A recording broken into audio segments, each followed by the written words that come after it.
सोमवार के व्रत की कथा से। जो जीव सोमवार का व्रत करता है, सोमवार के दिन व्रत रखकर जो महादेव का जल से अभिषेक करता है, मैं आपको बता दूं, अभिषेक सभी लोग करते हैं, लेकिन किन्हीं किन्हीं को अभिषेक की विधि नहीं पता। अपने घर में रोग को मिटाने के लिए अगर आप महादेव का अभिषेक करें, जो कि यहां चल रहा है,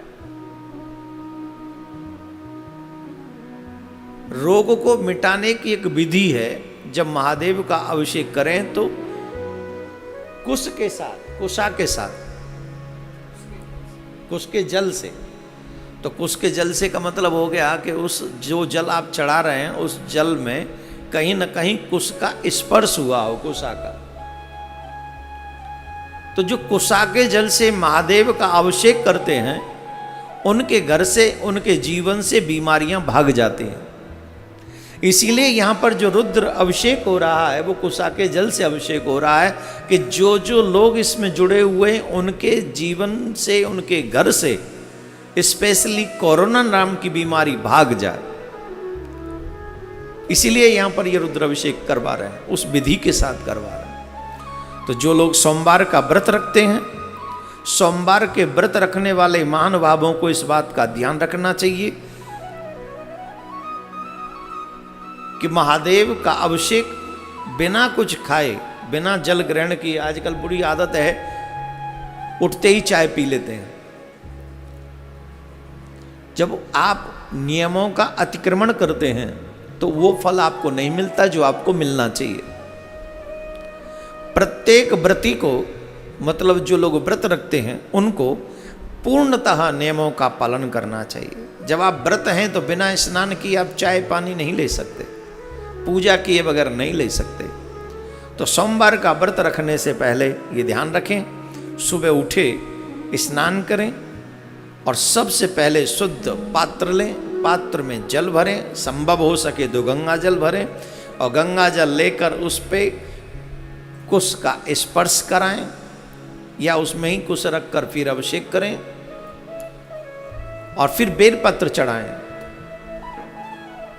बेलपत्र चढ़ाने का बहुत बड़ा महात्म्य है। दो ही देवता ऐसे हैं जो बड़े आसानी से प्रसन्न हो जाते हैं। बहुत सरल पूजा है इन दो देवताओं की, एक तो शिव जी की और एक नारायण की। हमारे ब्रज में तो संत कहते हैं, चढ़ाए के पी लो और दिखाए के खा लो, ऐसे देवता हैं। नारायण शालिग्राम के रूप में है और महादेव शिवलिंग के रूप में है। तो दोनों का अभिषेक करो और वो जल पी लो और दोनों को भोग लगाओ, खा लो। तो इतनी सरल पूजा है इनकी, तो दोनों की। तो बेलपत्र से महादेव प्रसन्न हो जाते हैं और तुलसी दल से शालिग्राम प्रसन्न हो जाते हैं। दुनिया को सोना दे दो, चांदी दे दो, ये दे दो, वो दे दो, गाड़ी दे दो, बंगला दे दो, सब दे दो, इसके बाद भी हैप्पी नहीं है, अनहैप्पी है। और महादेव को बेलपत्र चढ़ा दो, प्रसन्न हो गए। महादेव ने एक बात कही है, जब भी कोई जीव मेरे मंदिर में आता है और पहली बार जब कहता है हर हर महादेव, तो मैं उसका हो जाता हूं। एक बार कहने पर हर हर महादेव मैं उसका हो जाता हूं, और जब 3 बार बोल देता है तो मैं ऋणी हो जाता हूं उसका। इतनी जल्दी महादेव प्रसन्न होते हैं, इतनी शीघ्रता से महादेव भूत भावन विश्वनाथ महाकालेश्वर प्रसन्न हो जाते हैं। और यही बात भगवान श्री कृष्ण के ऊपर भी है। और राम और कृष्ण और भोले में कोई अंतर मत समझना। यहां शिव कथा हो रही है इसलिए शिव महात्मा की चर्चा हम यहां कर रहे हैं। 3 बार कृष्ण कृष्ण कहने पर कृष्ण ऋणी हो जाते हैं। 3 बार महादेव कहने से महादेव महादेव महादेव महादेव ऋणी हो जाते हैं। बेलपत्र चढ़ा दे तो बड़े प्रसन्न हो जाते हैं। तो सोमवार के व्रत में अभिषेक करने के बाद बेलपत्र चढ़ाकर गंगा जल से अभिषेक करें और गंगा जल से अभिषेक करने के बाद में बेलपत्र चढ़ाएं। और संभव हो सके तो कुछ न खाएं, जल पी लें। और अगर लगे कि हम नहीं रह सकते तो फल खाएं, ज़्यादा नहीं व्रत में खाना चाहिए। और ज्यादा से ज्यादा इसी मंत्र का जाप करना चाहिए, ओम नमः शिवाय। इस मंत्र का जाप करने से हम उतने पाप कर नहीं सकते जितना ये पापों को नष्ट करने में सक्षम है। ये मंत्र हम कर ही नहीं सकते एक जीवन में। वो हम कथा बताएंगे आपको अभी कि कितने कितने पापी शिव कथा ने तारे, अभी हम बताएंगे आज। लेकिन अभी हम सोमवार के व्रत की कथा आपको सुनाते हैं, बड़े ध्यान से सुने। एक वैश्य थे, बड़े धार्मिक प्रवृत्ति के थे, पति पत्नी थे, बड़े धार्मिक प्रवृत्ति के थे दोनों।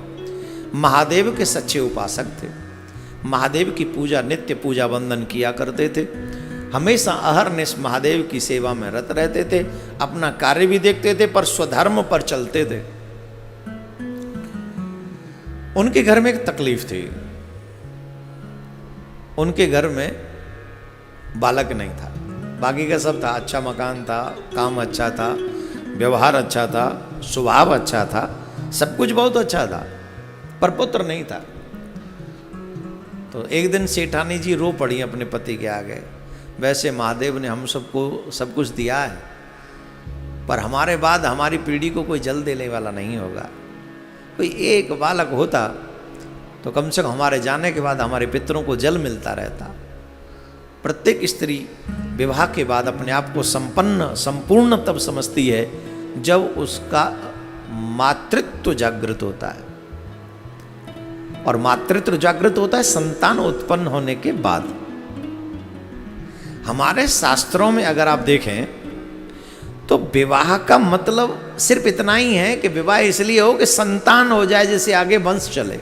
इसके ज्यादा शौक मौज और पिकनिक स्पॉट के लिए विवाह नहीं है कि घूमने फिरने अटरम से, ये ठीक है, इट्स ओके, जो तुम चाहते हो you can do it, but विवाह होता ही है एक संतान हो जिससे सृष्टि आगे बढ़े, तुम्हारा वंश आगे बढ़े, सिर्फ इतना सा उद्देश्य है। तो सेठानी रो रही थी, तो एक दिन कहा कैसे करें, महादेव से प्रार्थना करनी चाहिए। तो महादेव के मंदिर में अभिषेक करते करते सोमवार का व्रत रखते थे, दोनों सोमवार का व्रत रखते थे। तो महादेव से प्रार्थना करी, और जब महादेव से प्रार्थना करी तो महादेव प्रकट हुए, और महादेव ने कहा कि तुमको पुत्र होगा, लेकिन बात एक ही है, 12 साल की आयु होगी उसकी, बस मात्र 12 साल।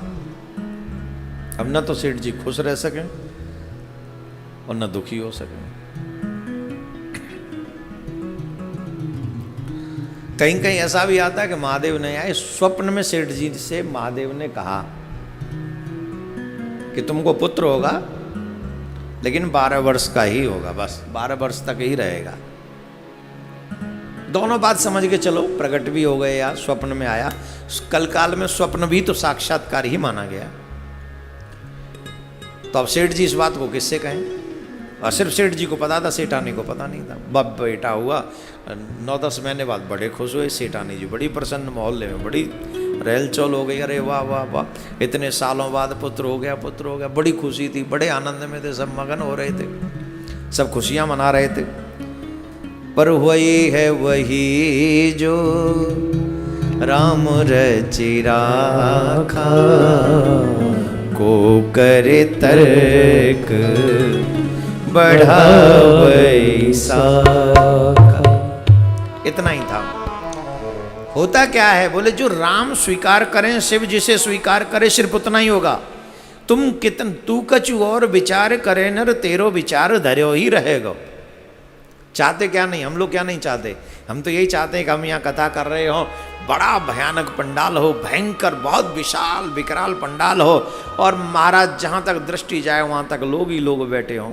यही चाहते थे, है ना, ये आज भी चाहते हैं। पर भयो का, बोले चुपचाप बैठो शांति सेवा धाम में, कैमरे लगाओ, लोगों को बैठे रहने दो घरों में, और जो जहाँ बैठे हैं वहीं बैठे बैठे सुने, बाकी का सियावर रामचंद्र की।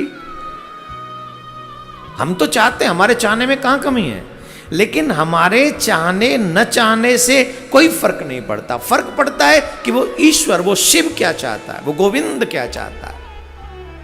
आज बताओ किस काम के वो बड़े बड़े पावरफुल कंट्री,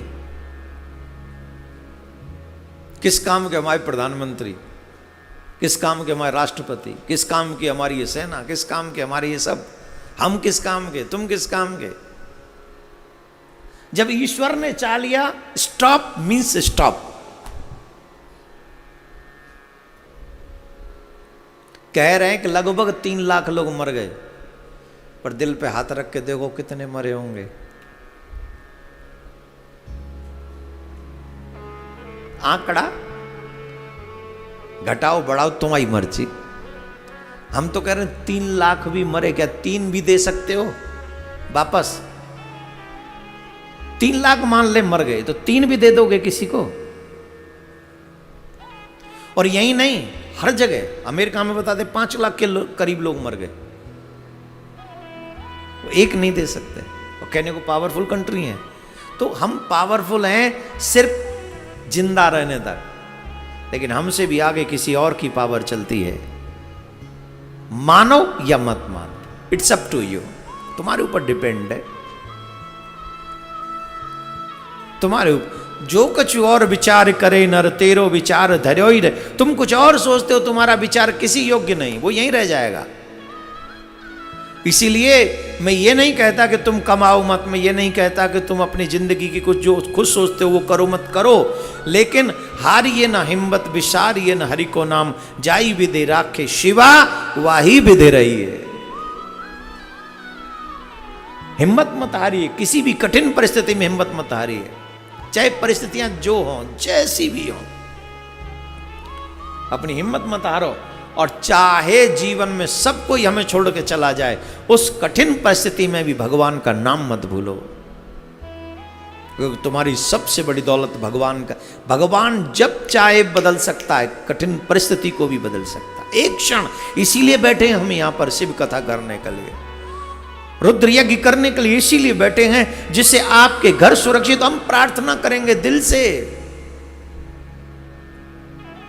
मेरे चेहरे पे देखिए बनावटी भाव नहीं है, मैं आपकी सुरक्षा दिल से चाहता हूं, आपके परिवार की सुरक्षा, आपके बच्चों की सुरक्षा, अपने देश की सुरक्षा, विश्व की मानव जाति की सुरक्षा दिल से चाहता हूं, इसलिए बैठा हूं यहां पर। और इसीलिए आपसे बार बार कह रहा हूं, ओम नमः शिवाय, इस मंत्र का जाप खुद करो और अपने बच्चों से करवाओ। ये आपके काम आने वाला है, ये आपके काम आने वाला है। तो मेरे प्यारे, पुत्र हुआ, बधाइयां बांटी गईं, बड़ा व्यवहार हुआ, धीरे धीरे बालक बड़ा होने लगा। और जब धीरे धीरे बालक बड़ा होने लगा तो 11 साल पूरे हो गए। सेठ जी का एक काम बहुत अच्छा था, सेठ जी शिव जी के मंदिर जाना नहीं छोड़ा, सेठ जी ने सोमवार का व्रत करना नहीं छोड़ा। नहीं तो कई लोग कहते हमारी तो कल जो इच्छा थी पूरी हो गई, अब तो व्रत का क्या करना है। हर दिन शिव जी के मंदिर जाते, हर दिन। जब 11वां साल पूरा हुआ और 12वां साल लगने वाला था, तो उसने अपने साले को बुलाया, सेठ जी ने, मतलब लड़के के मामा को। लड़के के मामा को बुलाया और कहा इधर आओ, और उसे बहुत सारा पैसा दिया लड़के के मामा को, और कहा कि इस बच्चे को काशी ले जाओ। लड़का बड़ा सुंदर था, बहुत सुंदर, राजकुमार लगता था एकदम, बहुत ही ब्यूटीफुल। तो मामा से कहा कि तुम इसको अपने साथ काशी ले जाओ, काशी में रहो, जाते समय काशी में विद्या अध्ययन करवाओ, जाते समय संतों की सेवा करते जाना, भंडारा करते हो जाना, और जब तक काशी में रहो हर दिन भंडारा करना, और हर दिन संतों को बुला के भोजन करा के उनका आशीर्वाद इस बच्चे को दिलवाना। माता पिता से विदा लेकर प्रणाम करके वो बालक काशी के लिए प्रस्थान कर रहा है। मार्ग में जाता है, प्रणाम करता हुआ, भंडारा करता हुआ, मामा जैसे जैसे मामा जी कहते हैं वैसे वैसे वो प्रणाम करता हुआ बच्चा उस सत्कार्य को करता हुआ, पूजा पाठ करता हुआ, भंडारे करते हुए ऐसे आगे बढ़े। प्रिय श्रोतागण, एक जगह पर मार्ग में एक नगर पड़ा, वहाँ के राजा की राजकुमारी का विवाह था, और जिस राजा के बेटे के साथ उसका विवाह था, वो राजा का बेटा राजकुमार जो था वो एक आंख का था। कैसा था? क्या बोलते हैं उसको हमारे ब्रज में? कानो, कानो। अब राजा सोच रहा है कि अगर मैं काने राजकुमार को लेके जाऊंगा, राजकुमारी बड़ी सुंदर थी, तो राजा अपनी बेटी का विवाह नहीं करेगा मेरे बेटे से। तो पहले कहाँ देखते थे लोगों को, फलाने राजा का बेटा है, बोले हाँ कर दो, फिक्स है, ऐसे ही हो जाता था। तो उसने सोचा क्या किया जाए, तो वो साहूकार का बेटा वहां से निकला। तो राजा ने साहूकार के बेटे को पकड़ लिया और कहा सुन, तेरा विवाह कराएंगे हम। विवाह मेरा? क्यों, मैं तो पढ़ने जा रहा हूं। बोले नहीं नहीं, विवाह कराएंगे। सुन तू एक काम कर, देख मेरा बेटा है गोविंदाय नमो नमः, एक आंख का है, इससे राजकुमारी विवाह नहीं करेगी, तू चल विवाह कर ले और चुपचाप चला जाइए, विवाह के बाद में फिर बहू को हम ले जाएंगे, बताना मत, और नहीं चलेगा तो तुझे मार देंगे। राजा तो राजा। तो उस साहूकार के बेटे ने उस राजकुमारी से विवाह का, वो वाकई राजकुमार सा ही लगता था, बड़ा शंकर भगवान का प्रसाद है, व्रत का प्रभाव है, सोमवार का फल है, तो सुंदर तो वो होगा ही। बड़ा सुंदर था, सब लोग बड़े खुश हुए, इतना सुंदर राजकुमार, इतना राजकुमारी से भी आगे, बड़ा प्रसन्न हुआ। राजकुमारी से विवाह हो गया उसका। और राजकुमारी से विवाह हो गया तो उसको पता था कि इस तरीके से तो धोखा ही है, अपने प्राण बचाने के लिए राजकुमारी से विवाह करें और ये कहीं और चली जाए। अब बोल सकता नहीं क्योंकि राजा तो छाती पे ही बैठा है, वहीं सर पे ही है। तो क्या करें, उस साहूकार के बेटे ने राजकुमारी की चुन्नी पर, उसके पल्ले पर लिख दिया, बैठे बैठे उसकी चुन्नी पर लिखता गया, मैं साहूकार का बेटा हूँ, मैं राजकुमार नहीं हूँ, मैं काशी पढ़ने जा रहा हूँ। इस राजा ने इसका बेटा जो है काना है, पूरी लिस्ट लिख दी, जो स्टोरी थी, ब्रेकिंग न्यूज, मेरे बाद ये अपने बेटे काने बेटे के लिए तुझे ले जाएंगे, मैं तो जा रहा हूँ काशी। जब फेरे वेरे के बाद में राजकुमारी गई, चुनरी उसने देखी तो उसमें पूरा लेटर लिखा हुआ था, उसने वो पढ़ लिया, और पढ़ने के बाद में उसने अपने महाराज से, अपने पिता से कहा, तो पिताजी ने राजा को क्या बोलते हैं, बेरंग लौटा दिया कि जाओ, मेरी बेटी तुम्हारे घर नहीं जाएगी। और वो चला गया काशी अपने मामा के साथ। काशी में रहने लगे और काशी में नित्य भंडारे की सेवा, भोजन की व्यवस्था, संतों का आदर सत्कार वहाँ पर होता रहा। ऐसे ही कर करके धीरे धीरे करके वो दिन भी आ गया जब 12 साल कंप्लीट होने को थे। उस दिन बहुत बड़ा यज्ञ, उससे पहले भी वहाँ यज्ञ कराया गया बहुत बड़ा, वो यज्ञ चल रहा था, मामा उसमें जजमान बन के बैठा हुआ था।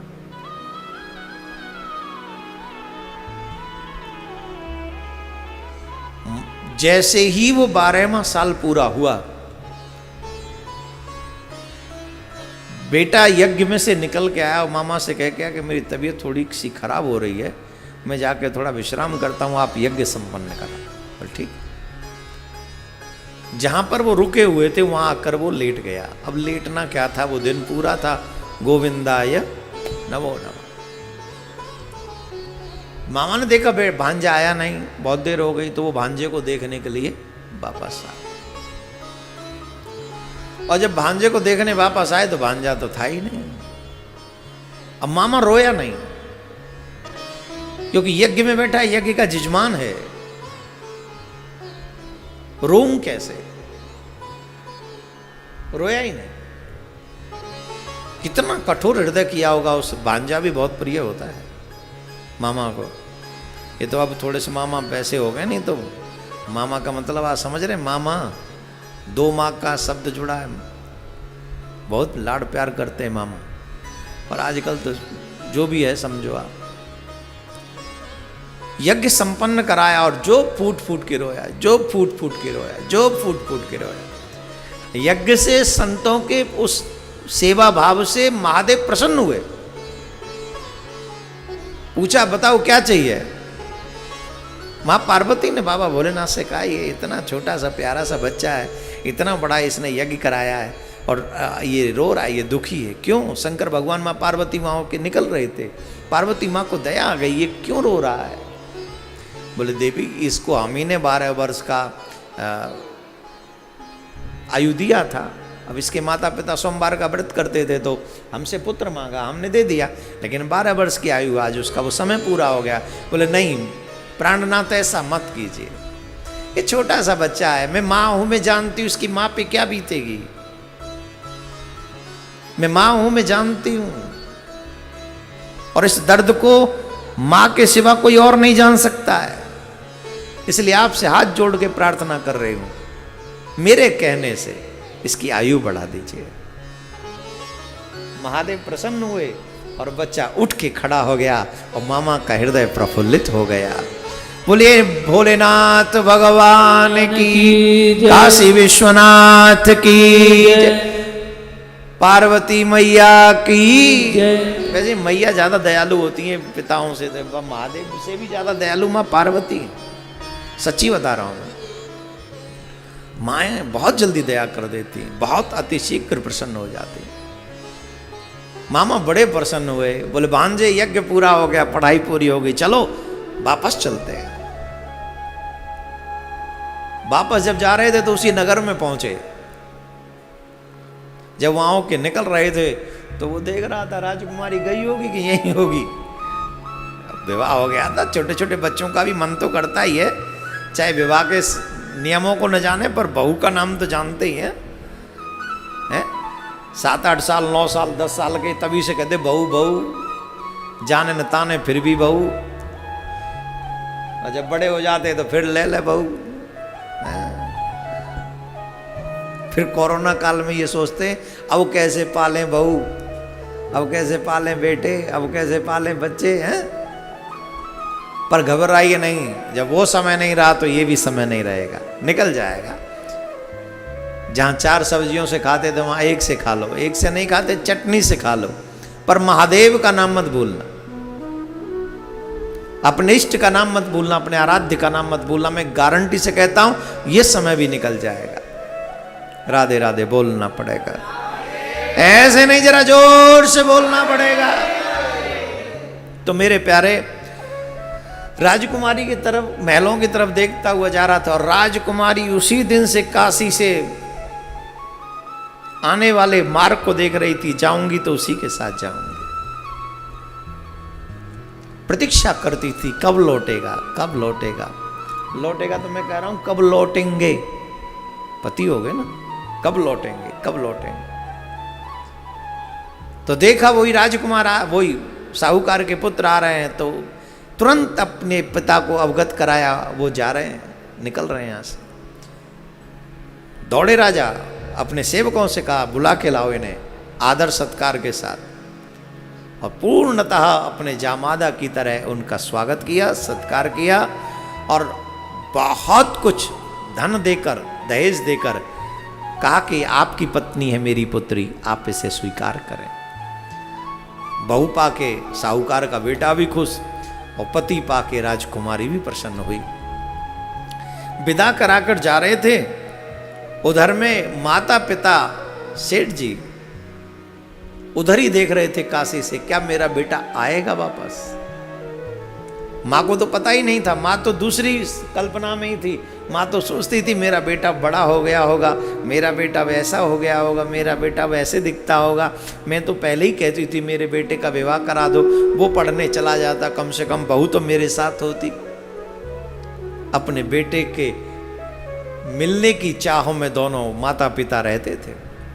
संयोग से काशी की तरफ से कोई आता हुआ दिखाई पड़ा, और जब आता हुआ दिखाई पड़ा तो प्रसन्नता का कोई ठिकाना ही नहीं रहा, कोई ठिकाना नहीं रहा। पर फिर भी सोचा कि मेरा ही बेटा है क्या। आके बेटे ने प्रणाम किया, भाई ने प्रणाम किया, साले ने प्रणाम किया, तो सेठ जी की बड़ी सोमवार का व्रत का फल उनको पूर्णतः कहने लगे। काशी भेजा बेटा अकेला था, पर अकेला नहीं आया, बहू के साथ आया। महादेव जब देते हैं तो उतना ही नहीं देते जितना तुम चाहते हो, महादेव उससे डबल देते हैं, और शायद कभी कभी इतना देते हैं जितना तुम मांग भी नहीं सकते, उससे ज्यादा महादेव तुमको देते हैं। नमः पार्वती पतये हर हर तो माता पिता प्रसन्न हुए अपने बहू बेटे को पाकर। ये बालक शेष बचा किसकी कृपा से? बोले यज्ञ भगवान की कृपा से, संतों की सेवा की कृपा से। मैं फिर कह रहा हूं, ये जो रुद्र यज्ञ हो रहा है, ये जो शिव कथा हो रही है, आपके अपने परिवार को सुरक्षा देने के लिए हो रही है। ये साधारण नहीं है। आप जब व्रत करते हैं, आप जब नियमों का पालन करते हैं, आप जब कोई अनुष्ठान करते हैं, तो वो अनुष्ठान आपके जीवन में सुकृतों का एक समूह इकट्ठा करता है, सुरक्षा कवच इकट्ठा करता है आपके लिए। इसलिए हमको बुरे वक्त में सत्कर्म अधिक करने चाहिए।